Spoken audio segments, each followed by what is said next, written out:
Hello. To introduce myself, I'm Seth Strasser, and something about myself is that I enjoy rock climbing. It's a new hobby of mine that I picked up recently, and I love going to the gym and making progress. I also like to camp and hike. A favorite film of mine has to be the movie Seven by David Fincher.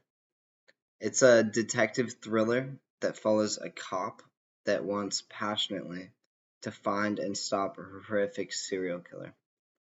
I think I picked this movie because I remember the first time watching it. The very ending sequence is so suspenseful and invokes so much dread and shock from the viewer.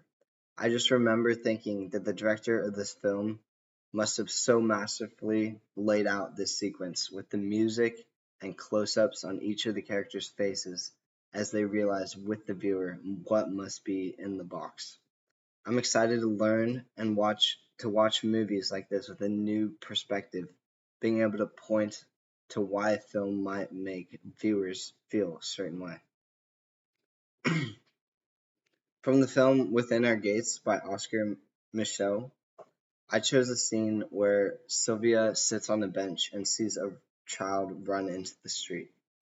Here we see a fade in to Sylvia sitting on the bench in a medium shot, so we can see the expression and reaction of Sylvia to seeing this child run into the street.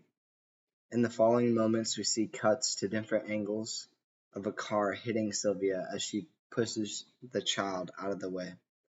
This scene is important because it tells the viewers that Sylvia has virtuous and motherly instincts, as she put herself in harm's way to save the child.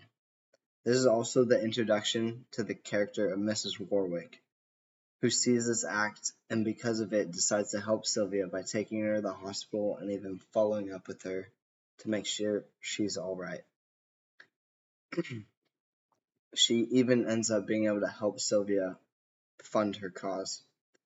Because of Sylvia's act of bravery, she becomes a trustworthy and virtuous figure to Mrs. Warwick and to the viewers.